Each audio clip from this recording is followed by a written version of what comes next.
আপনি হিন্দু মানুষ, আপনি মাছ খাওয়া কি করবে? ইলিশ মাছ আমার খুব পছন্দের, আমি খাই। আচ্ছা দাদা খান।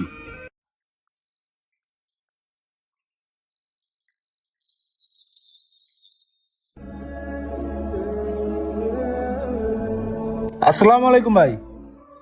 ওয়ালাইকুম আসসালাম। ভাই আমাদের না একটা রুমমেট দরকার ছিল। এই যে উনি, দেখেন দেখেন তো ওনাকে রাখা যায় কিনা। হ্যাঁ আসিফ, আমাদের তো একটা রুমমেট দরকার। তো ভাই আপনার নাম কি? দাদা নমস্কার, আমার নাম কার্তিক। মেজাজটাই দিল গরম করে। দেখো আসিফ, এটা রমজান মাস, পাক পবিত্র মাস। এ মাসে আমাদের হিন্দু রুমের দরকার নেই। আরে এ ভাই, আপনি যান। হ্যাঁ আলমগীর ভাই, আপনি সবসময় বেশি বুঝেন। আর উনি হিন্দু হিসেবে কি আছে? উনি কি মানুষ না? এ ভাই, এই আপনার যা মন চায় তাই করেন। তবে একটা কথা বলি, এই খাটটা কিন্তু আমার নিজের টাকায় কেনা। উনি যদি থাকে ফলরে ঘুমাবে। আলমগীর দাদা সমস্যা নেই, আমি নিচেই ঘুমাবো মনে। জানেন তো দাদা, ঢাকা শহরে বেসালের রুম পাওয়া যায় না। আমার রাইখা দেন দাদা, আপনাকে কোনো সমস্যা করবো না। আচ্ছা ঠিক আছে, আপনার ব্যাগটা ওখানে রাখেন, আপনি ফ্রেশ হয়ে নেন। ধন্যবাদ দাদা। দাদা তাহলে আপনি এখানে ব্যাগটা রাখা, ওই যে ওয়াশরুম, এখান থেকে ফ্রেশ হয়ে আসেন। আচ্ছা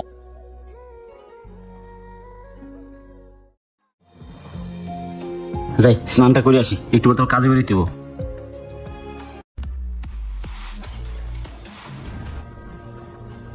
এই দাদাই, আপনার আমি কইছি না আপনি আমার খাটে বসবেন না? আপনি আমার খাটে বসেন কেন? যান নিচে যান। এই জন্য বাঙালি রে বইতে দিলে হইতে চাই। যান না নিচে যান, যত সব। আচ্ছা দাদা যাইতেছি। মুডটাই নষ্ট করে দিল।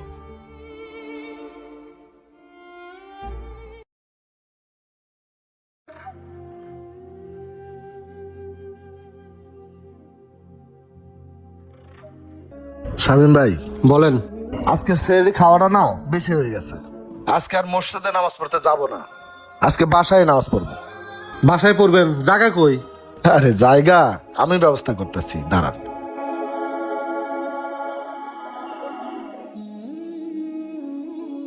এই কার্তিক দা, কার্তিক দা, এই কার্তিক দা। হ্যাঁ দাদা। দাদা শোনেন, আমরা নামাজ পড়বো, আপনার 10টা মিনিট একটু বাইরে গিয়ে বসেন। আচ্ছা দাদা সমস্যা নাই, আপনারা নামাজ পড়েন। যান। এই আলমগীর ভাই, আপনার মানুষটা এমন কে? লোকটা ঘুমাইছিল, দিলেন তো কাঁচা ঘুমটা নষ্ট করে দেয়। আমরা তো নামাজ খাটাও করতে পারতাম। ভাই আপনার এই পিছলা পেরি আমার আর ভালো লাগে না। আপনার যদি এত মায়া লাগে, ওনারে কোলে নিয়ে আপনি ঘুমান। নামাজের জায়গা করে দিছি, নামাজ পড়েন।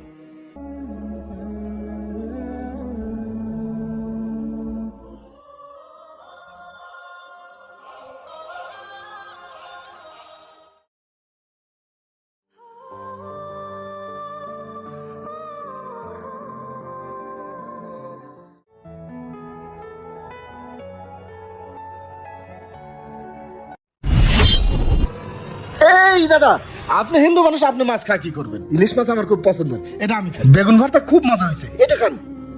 আচ্ছা দাদা খান। আমি এমনিতে বেগুন ভর্তা অনেক পছন্দ করি, বুঝছেন? ছোটবেলাতেই শাকসবজি আমার অনেক পছন্দ। এই শ্যাম দাদা কোথায় যাচ্ছেন? আরে ভাই, আলমগীর ভাই তো অ্যাক্সিডেন্ট করছে, প্রচুর ব্লিডিং হচ্ছে, ব্লাড লাগবে, তা হসপিটালে যাচ্ছি। কি বলেন দাদা, কোন হসপিটালে? জলি হসপিটালে। ভাই রক্ত আমি দেবো, চলেন। আচ্ছা চলেন চলেন চলেন।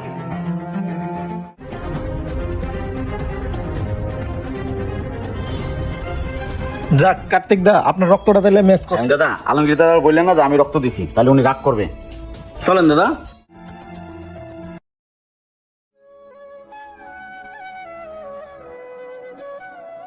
কার্তিক দা, যে দাদা। বাড়ি যাচ্ছি, দোয়া টোয়া করেন, আর রুমটা একটু দেখে শুনে রাখেন, ঠিক আছে? আচ্ছা দাদা। আচ্ছা। এই শামীম ভাই, এই হিন্দু মানুষের উপর রেখে যাবেন? যদি চুরি টুরি করে পালায়, রেখে যাওয়া কি ঠিক হইব? এই কার্তিক দা, আপনি একটা কাজ করেন, ওই ঈদের কয়েকটা দিন আমরা না আসা পর্যন্ত আপনি বাইরে কোথাও ম্যানেজ করে থাকেন, আমরা আসলে আবার চলে আসেন। আচ্ছা দাদা, আমার একটা বন্ধুর বাসা আছে, ওখানে আমি 1 সপ্তাহ থাকুন, আপনারা যান, ভালোভাবে যান। আর চাবি আমি বুয়ার কাছে দিয়ে যাবো মনে। আচ্ছা, মনে করে বউয়ার কাছে দিয়ে যান। হ্যাঁ আচ্ছা দাদা, শামীম ভাই চলেন। ভালোভাবে যাবেন দাদা। হ্যাঁ আচ্ছা ঠিক আছে।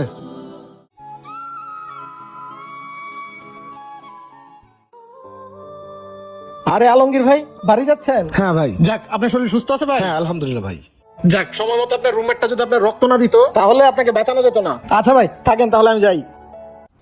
এই শামীম ভাই, আমার রুমমেট রক্ত দিছে মানে? আমার রক্ত কে দিছে? আরে বাদ দেন তো ভাই, চলেন। বাদ দিব মানে? আমাকে জানতেই হবে আমাকে কে রক্ত দিছে, বলেন। আসলে কি ভাই, আপনি যখন অ্যাক্সিডেন্ট করছিলেন, আপনার রক্ত পাচ্ছিলাম না, কার্তিক দা আপনাকে রক্ত দিছে। উনি অবশ্য বলতে মানা করছিল, কার্তিক দা আমাকে রক্ত দিছে। আজকে ওর একদিন কি আমার একদিন। এই আলমগীর ভাই,